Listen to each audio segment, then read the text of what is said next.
Jeff Johannesson was born and raised in Ormond, Alberta.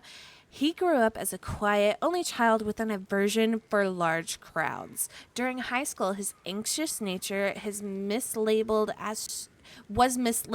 as shyness, which he covered up with a tough, stoic persona that intimidated bullies and teachers alike.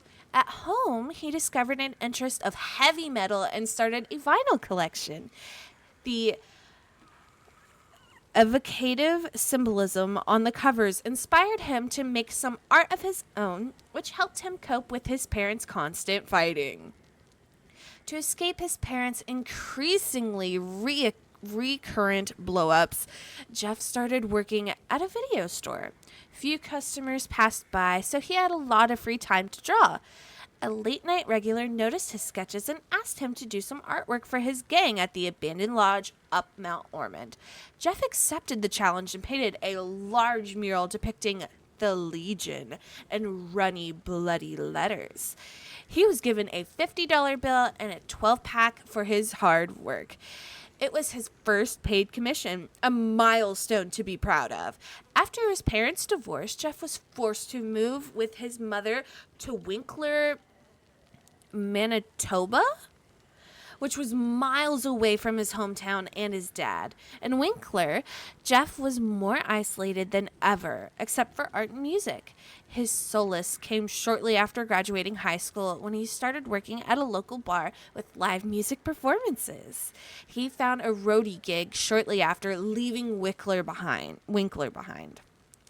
A few years later, Jeff got injured after getting involved in a fight during a concert. He was told he could lose part of his eyesight, so his doctor asked him to stay in town in order to monitor him.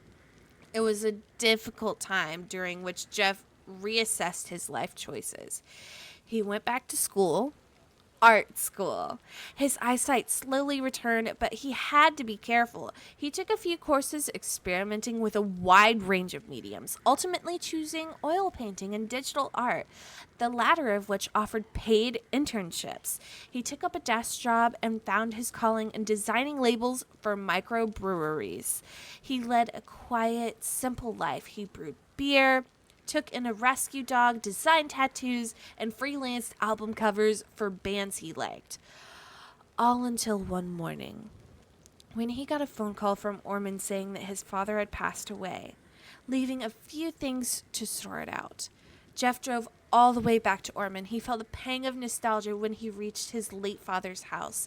Inside, there was an old guitar case sitting against the wall.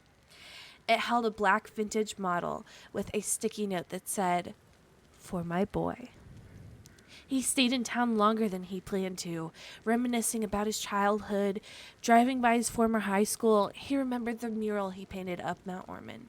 He brought a 12-pack and headed to the lodge. After weeks of not hearing back from Jeff, his colleagues assumed that grief had gotten the better of him. His neighbor got tired of sitting his dog, which became more and more agitated as days went by. The dog became a stray again, erring while seeking the familiar trail of Jeff's multi scent.